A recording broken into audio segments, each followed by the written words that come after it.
Les verres à vin en cristal s'entrechoquèrent alors que ma sœur Emma levait la main, attirant l'attention de tout le monde, comme elle savait si bien le faire. Grande nouvelle, tout le monde, annonça-t-elle avec son sourire parfait qui brillait sous les lumières, tandis qu'elle balayait du regard la table en acajou de nos parents. Je viens d'être appelée pour un entretien chez Sterling Enterprises. Ma mère poussa un cri de joie, manquant de faire tomber sa fourchette. Sterling Enterprises? La plus grande entreprise technologique de la ville? Rien de moins, répondit Emma, rayonnante, en lançant d'un geste étudié sa chevelure subtilement méchée. Poste de directrice marketing senior. Ils m'ont contacté personnellement. Bien sûr qu'ils l'avaient fait. Tout avait toujours été facile pour Emma, des notes parfaites sans réviser, des emplois de rêve sans effort. Un flot constant de succès que nos parents ne se lassaient jamais de célébrer. Je restais silencieuse, remuant distraitement la nourriture dans mon assiette, essayant de devenir invisible. Mais dans cette famille, on ne me laissait jamais disparaître bien longtemps. Pas quand il fallait quelqu'un à qui comparer Emma. N'est-ce pas merveilleux, s'extasia ma mère. Voilà une vraie carrière. Puis elle se tourna vers moi, son sourire s'affûtant. Tu devrais demander conseil à Emma, Sarah. Elle pourrait t'aider à trouver quelque chose de mieux. Mieux que ce que je faisais actuellement, entendait-elle. Mieux que ce travail de consultante qu'ils méprisaient tous, le réduisant à un simple freelance glorifié. Mieux que de bâtir ma propre entreprise de zéro, parce qu'apparemment, être sa propre patronne n'était pas aussi impressionnant qu'en avoir un. Je vais bien, maman, répondis-je doucement. Mais Emma riait déjà. Oh, s'il te plaît. Tu n'as même pas un vrai boulot, ricana-t-elle. Tu vas continuer encore longtemps à faire semblant que ton petit truc de consulting est une carrière? Mon père posa son verre de vin. Emma n'a pas tort, Sarah. Tu as 32 ans, il est temps de penser sérieusement à ton avenir. Je serrai ma fourchette plus fort, pensant aux contrats posés sur mon bureau à la maison. Aux accords d'acquisition en cours de négociation. À l'empire que j'avais construit pendant qu'ils passaient leur temps à me rabaisser. Mon entreprise fonctionne très bien, commençai-je à dire, mais Emma me coupa. Entreprise? Allons. Tu bosses depuis ton appart et tu gagnes à peine de quoi payer ton loyer. Pendant ce temps, moi, je vais devenir directrice senior chez Sterling. Elle se tourna vers nos parents. Je vous ai parlé du salaire? 250 000 $ de base, plus les primes. Ma mère manqua de défaillir. Mon père rayonnait de fierté. Je pensais au dernier rapport trimestriel de ma société et dut me retenir de rire. L'entretien est quand? Demandai-je d'un ton neutre. Lundi matin, répondit Emma avec suffisance. Pas que ça change grand-chose. Le poste est quasiment à moi. Le PDG a tenu à m'interviewer en personne. Je parie, pensai-je, en repensant à la pile de CV sur mon bureau, dont celui d'Emma, transmis par les RH avec une note, encore une candidate prétentieuse au melon surdimensionné. À toi de voir, patronne. Eh bien, bonne chance, dis-je en me levant. Je devrais y aller. J'ai une réunion tôt demain matin. Emma ricana. Quoi, quelqu'un a enfin accepté d'acheter un de tes trucs, Sarah? Ma mère soupira. Quand est-ce que tu vas arrêter cette phase d'indépendance ridicule? Ton père aurait pu te décrocher un vrai poste depuis des années. Je pensais à la plaque sur la porte de mon bureau, celle qui dit Sarah Mitchell, PDG, Sterling Enterprises. Celle qu'Emma verrait demain matin. Tu as raison, maman, dis-je en rassemblant mes affaires. C'est peut-être le moment de changer. Ils pensèrent sûrement que j'admettais enfin ma défaite. Ils n'avaient aucune idée de ce qui les attendait. En rentrant chez moi, dans mon appartement en attique, qu'ils n'imaginaient même pas que je pouvais m'offrir, je repensais à tout ce chemin. À la façon dont leur mépris constant m'avait poussé à construire quelque chose de bien plus grand qu'ils ne pourraient jamais l'imaginer. Tout avait commencé il y a 10 ans, quand j'avais obtenu mon MBA. Emma était déjà la star de la famille, gravissant les échelons avec son talent inné, tandis que moi, j'étudiais discrètement les tendances du marché et les stratégies d'affaires. Quand je leur ai dit que je lançais mon cabinet de conseil, ils ont ri. Quand j'ai signé mon premier gros client, ils ont mis ça sur le compte de la chance. Quand j'ai commencé à racheter des entreprises en difficulté pour les redresser, ils ne l'ont même pas remarqué. Il y a 5 ans, j'ai fait mon plus grand coup, j'ai acquis Sterling Enterprises via un enchevêtrement de sociétés écrans et de fonds d'investissement. L'ancien PDG était prêt à prendre sa retraite, et j'avais passé des années à préparer ce moment. J'ai changé de nom professionnel pour Sarah Mitchell, le nom de jeune fille de ma mère, sachant pertinemment que ma famille ne prêtait jamais assez attention à l'actualité économique pour faire le lien. J'ai reconstruit Sterling de fond en comble, la transformant en géant technologique tel qu'il est aujourd'hui. Et pendant tout ce temps, ma famille est restée dans une ignorance bienheureuse, trop occupée à célébrer les réussites insignifiantes d'Emma pour remarquer que leur fille, sans avenir, était devenue l'une des PDG les plus puissantes de la ville. Mon téléphone a vibré alors que j'entrais dans le garage privé de mon immeuble, un message d'Emma. Tu devrais vraiment venir voir le bâtiment de Sterling un jour. Histoire de voir à quoi ressemble une vraie entreprise. Je te ferai visiter après avoir décroché le poste. Je souris en pensant à mon bureau d'angle au dernier étage, celui avec vue sur toute la ville.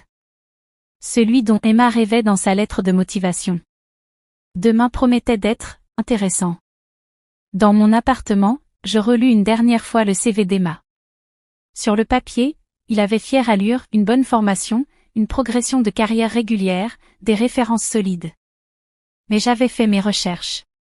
Je savais quel projet elle s'était attribué sans y avoir vraiment contribué.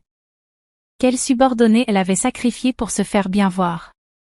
Quelles règles elle avait contournées. Emma avait toujours excellé à soigner les apparences. Demain, elle allait découvrir qu'une image soignée ne suffit pas. Mon téléphone vibra de nouveau. Cette fois, c'était ma mère. Ma chérie, je sais que tu dois être découragée en voyant la réussite d'Emma. Et si ton père faisait quelques appels? Il n'est jamais trop tard pour commencer une vraie carrière. Je posai le téléphone sans répondre et me dirigeai vers mon bureau. Le mur était tapissé de couvertures de magazines économiques célébrant la transformation spectaculaire de Sterling. La PDG la plus innovante du secteur technologique, disait un titre. Sarah Mitchell, la puissance cachée qui révolutionne l'industrie, proclamait un autre. Ma famille m'avait passé sous silence pendant des années, répétant que je n'étais pas à la hauteur. Demain, ils allaient découvrir à quel point ils s'étaient trompés. Je m'installai à mon bureau et ouvris mon ordinateur portable pour rédiger un email aux ressources humaines. Veuillez vous assurer que l'entretien de Madame Emma Carter soit programmé dans mon bureau à 9 heures précises. Et qu'elle attende dans le hall au moins 30 minutes avant d'être conduite à l'étage. Un détail peut être mesquin, mais après des années à subir son mépris, j'estimais avoir droit à une petite touche théâtrale. Je passai le reste de la soirée à relire les rapports de l'entreprise et à finaliser des plans d'acquisition, un dimanche soir comme un autre. Sauf que ce dimanche avait une saveur différente. Demain, tout allait changer. En me préparant pour aller me coucher, je croisai mon reflet dans le miroir de la salle de bain. Je ne ressemblais en rien à la fille timide que ma famille croyait encore connaître. Mes tailleurs étaient désormais sur mesure. Ma posture, assurée. J'avais grandi dans l'ombre pendant qu'ils ne regardaient pas. Demain, ils allaient enfin me voir.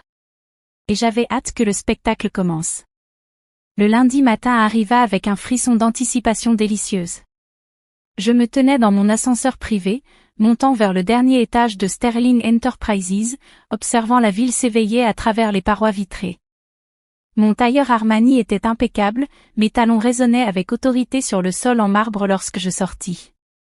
Bonjour, mademoiselle Mitchell, me salua mon assistante de direction, Diana, avec un sourire complice. Votre rendez-vous de 9 heures est déjà là. Elle attend dans le hall depuis 20 minutes, elle insiste sur le fait que la PDG a expressément demandé à la voir. Je consultai ma montre. 8h45. Laissez-la patienter encore 10 minutes. Comment le vit-elle? Les yeux de Diana pétillaient. Elle a demandé du café 3 fois, cité le nom de plusieurs dirigeants qu'elle prétend connaître, et a dit à la réceptionniste que sa sœur n'était qu'une ratée incapable de trouver un vrai travail. Je souris en posant ma mallette sur le bureau.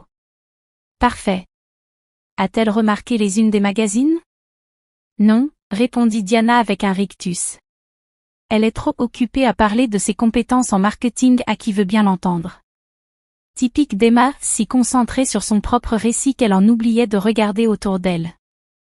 Les murs du hall étaient couverts d'articles de presse sur la transformation de Sterling sous ma direction. Ma photo trônait littéralement au-dessus du comptoir d'accueil. Mais Emma n'y avait jamais prêté attention. Elle ne l'avait jamais fait. Son CV énumère quelques réalisations impressionnantes dans son entreprise actuelle, nota Diana en rangeant des dossiers sur mon bureau. J'ai pris la liberté de les vérifier. La moitié est exagérée, un tiers est carrément mensonger, et le reste correspond à des projets d'équipe dont elle a revendiqué tout le mérite. Je hochai la tête, peu surprise.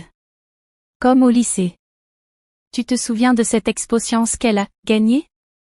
Le projet que tu avais en réalité construit pendant qu'elle s'entraînait au cheerleading? Le même, répondit Diana. Je m'assis derrière mon bureau et ajustai légèrement ma plaque nominative. Faites-la monter à 9 heures précises. Et Diana, assurez-vous que les caméras de sécurité du hall et de l'ascenseur enregistrent. Je veux garder un souvenir de ce moment. À 9 heures pile, le téléphone de mon bureau sonna. Mademoiselle Carter est là pour son entretien, annonça Diana avec un ton parfaitement professionnel. Faites-la entrer. La porte s'ouvrit, et Emma entra d'un pas assuré, comme si elle possédait déjà les lieux. Elle portait un tailleur coûteux, mais un peu trop voyant, sa confiance frôlant l'arrogance. Puis elle me vit, assise derrière le bureau de la PDG. La couleur disparut de son visage. Sarah, balbutia-t-elle, figée dans l'embrasure. Que fais-tu ici? Bonjour, Emma, répondis-je d'un ton agréable. Je t'en prie, assieds-toi.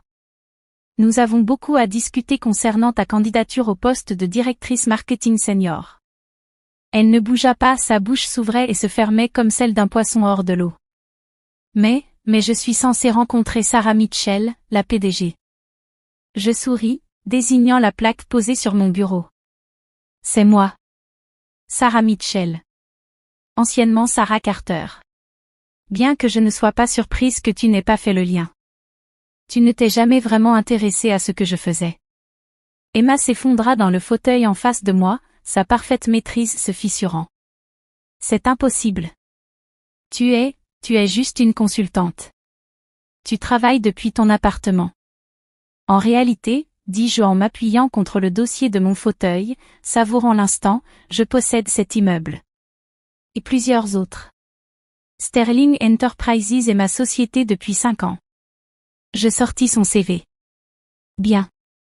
Parlons maintenant de ta candidature. J'ai quelques questions au sujet des accomplissements que tu y as mentionnés. Tu plaisantes, murmura Emma, la voix tremblante. Tu ne peux pas être la PDG. Tu n'es personne. C'est ce que vous avez tous cru, n'est-ce pas? Ma voix resta calme, professionnelle. La pauvre Sarah, même pas capable d'avoir un vrai emploi. Juste une fille insignifiante qui travaille depuis son salon. Dis-moi, Emma, t'es-tu seulement une fois demandé quel type de consulting je faisais? Avec quelles entreprises je collaborais? Ou étais-tu trop occupée à te vanter de tes succès moyens? Elle tressaillit. Je ne l'ai pas fait. Non. Tu ne l'as pas fait, acquiesçai-je. Aucun de vous ne l'a fait. Vous étiez tous trop convaincus de mon échec pour remarquer ma réussite. Trop occupés à vous moquer de mes choix pour voir où ils menaient. J'ouvris son dossier. Maintenant, à propos de cette affirmation selon laquelle tu aurais, à toi seul, augmenté les revenus de ton département de 2 cents % l'an dernier? C'est vrai, bégaya-t-elle, mais je vis la panique dans ses yeux. Intéressant, dis-je en sortant un autre document. Car j'ai ici le rapport annuel de ton entreprise. Le département marketing tout entier n'a enregistré qu'une hausse de 30 %. Et d'après tes anciens collègues, cette progression est principalement due à une campagne créée par ton équipe junior. Celle que tu avais rejetée au départ mais dont tu as revendiqué le mérite une fois qu'elle a réussi.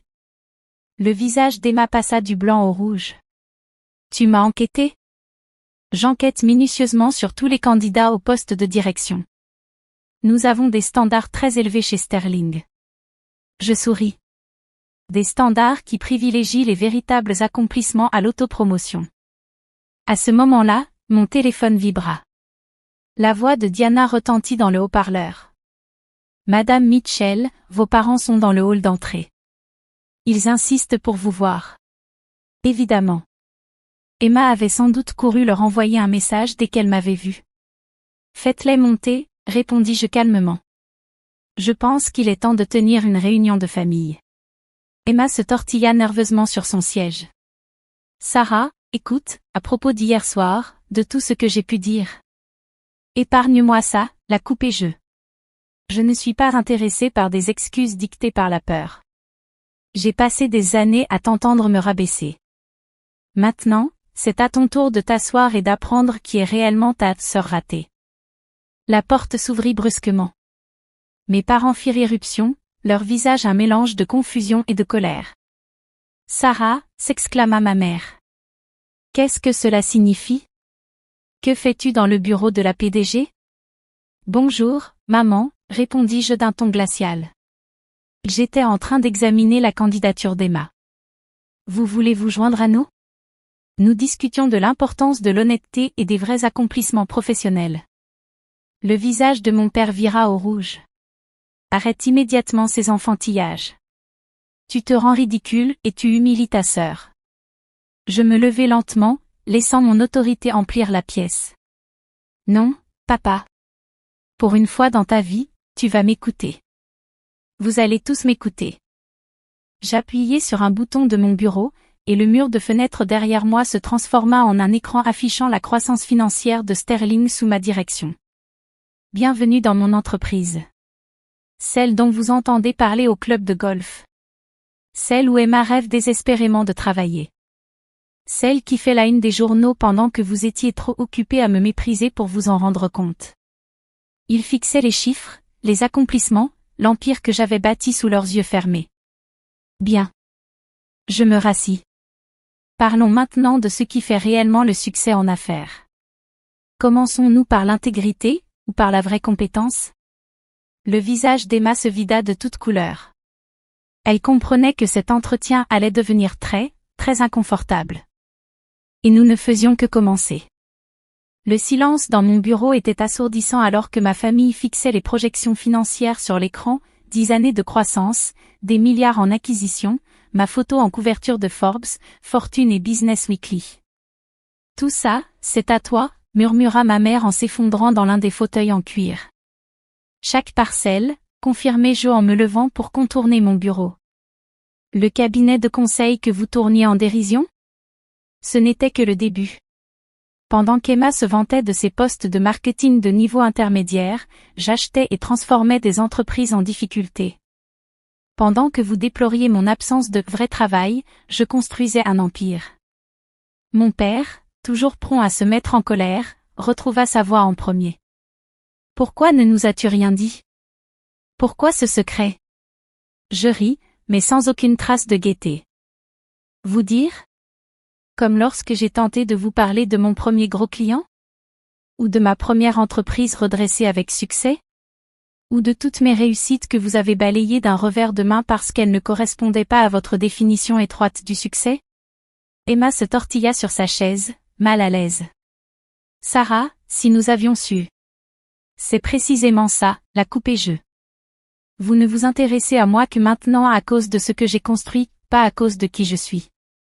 Ce qui vous attire, c'est le pouvoir et l'argent, pas la fierté de mes accomplissements.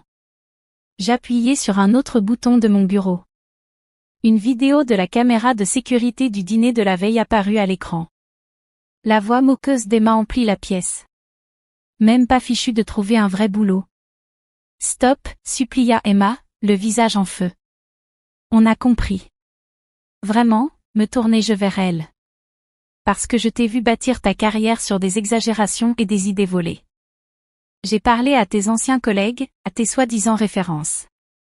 Je sais exactement comment tu as obtenu chaque poste que tu as jamais eu. Ma mère se leva, lissant nerveusement sa robe de créateur. On peut sûrement trouver un arrangement. Nous sommes une famille, après tout. Une famille? Je pris le CV d'Emma. Comme quand elle s'est approprié mon exposé de sciences au lycée? Ou quand elle disait à ses amis de la fac que j'avais abandonné l'université parce que je montais ma propre entreprise au lieu de suivre la voie classique? Ce genre de famille-là? J'étais jeune, protesta faiblement Emma. On fait tous des erreurs. Oui, c'est vrai, acquiesçai-je. Et maintenant, tu vas devoir affronter les conséquences des tiennes. Diana, mon assistante, entra avec un épais dossier. Les résultats de l'enquête que vous avez demandé, Madame Mitchell. Merci. J'ouvris le dossier et commençai à lire à haute voix, réalisation falsifiée, idée volée, plainte pour harcèlement moral. Je levai les yeux vers Emma.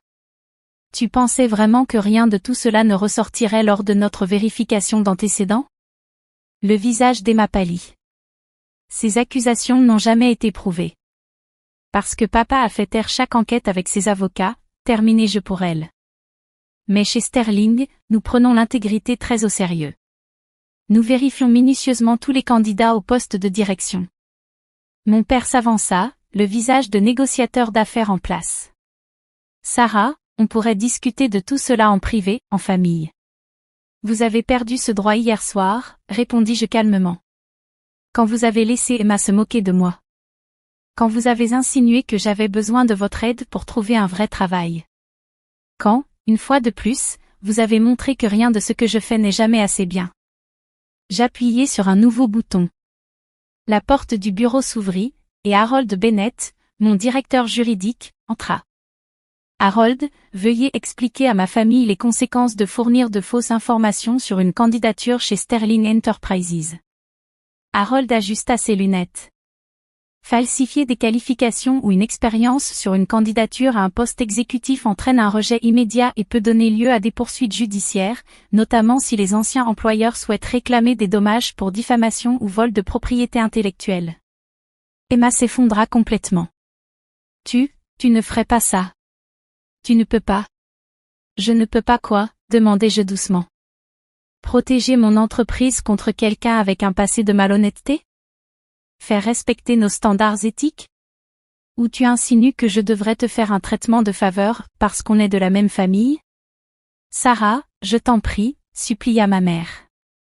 Pense à ce que ça ferait à notre réputation. Comme vous avez pensé à la mienne? Toutes ces années de remarques condescendantes et d'attitudes méprisantes? Je secouai la tête. Non, maman. La candidature d'Emma est rejetée. De plus, je vais transmettre nos conclusions à son employeur actuel. Ils méritent de savoir exactement à qui ils confient leur image de marque. Emma éclata en sanglots. Mais ce n'étaient pas les larmes calculées qu'elle utilisait d'habitude pour obtenir ce qu'elle voulait. C'étaient des larmes vraies, celles de quelqu'un qui fait enfin face aux conséquences. Quant à vous deux, me tournai-je vers mes parents, je vous suggère de prendre un moment pour réfléchir à la manière dont vous avez traité vos deux filles. L'une que vous avez encensée malgré ses mensonges. L'autre que vous avez ignorée malgré son intégrité et ses réussites. Le visage de mon père s'assombrit.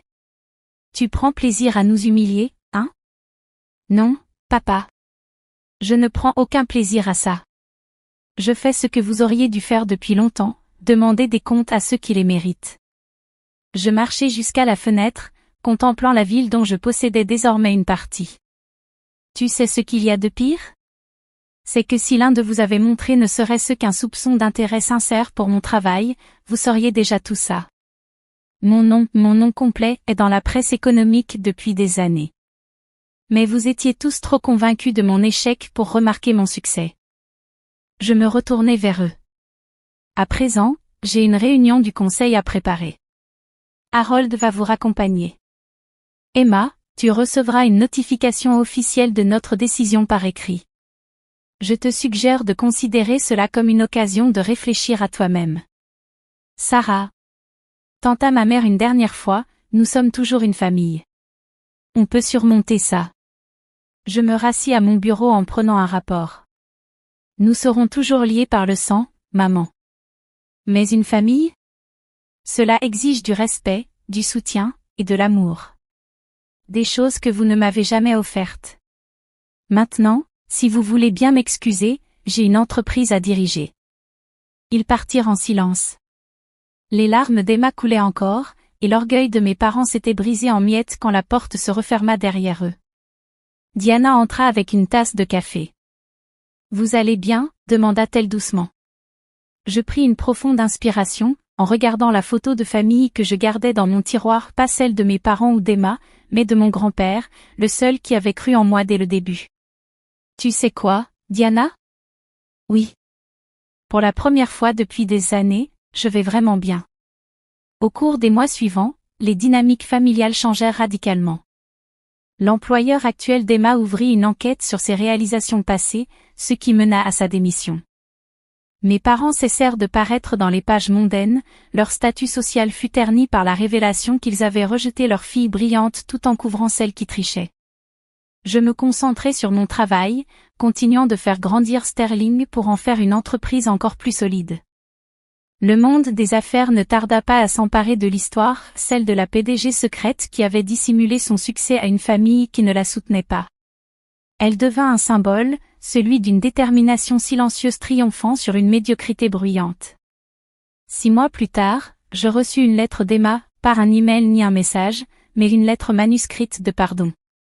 Pour la première fois de sa vie, elle avait dû gravir les échelons depuis un poste subalterne, sans pouvoir s'appuyer sur des relations familiales. Elle écrivait qu'elle comprenait enfin la valeur d'un véritable accomplissement. Mes parents mirent plus de temps à évoluer, mais un jour, ma mère m'écrivit une lettre semblable, reconnaissant leurs erreurs et demandant une chance de vraiment me connaître, non comme la fille qu'ils avaient négligée, mais comme la femme que j'étais devenue. Je gardai les 2 lettres dans mon tiroir, à côté de la photo de mon grand-père. Non parce que j'étais prête à pardonner, mais parce qu'elle me rappelait une vérité essentielle. Le succès ne consiste pas à prouver aux autres qu'ils ont tort, il s'agit de se prouver à soi-même qu'on avait raison. Un an jour pour jour après cet entretien décisif, j'étais assise dans mon bureau à examiner les rapports trimestriels. Diana entra avec le dernier numéro d'un magazine économique. En couverture, Sarah Mitchell, PDG de Sterling, la force du succès silencieux. L'article ne mentionnait ni le drame familial, ni l'entretien raté d'Emma. Il se concentrait sur l'essentiel, l'entreprise que j'avais bâtie, les innovations que nous avions lancées, les transformations que nous avions apportées à notre secteur. Parce qu'au fond, c'est ça, le vrai succès. Pas les vantardises au dîner de famille ni les exploits gonflés artificiellement, mais construire quelque chose qui a du sens. Quelque chose qui dure. Ils m'avaient traité d'inutile à table. Aujourd'hui, j'étais leur patronne. Leur supérieure. Leur exemple de ce qu'est la réussite véritable. Et cela valait plus que n'importe quelle vengeance.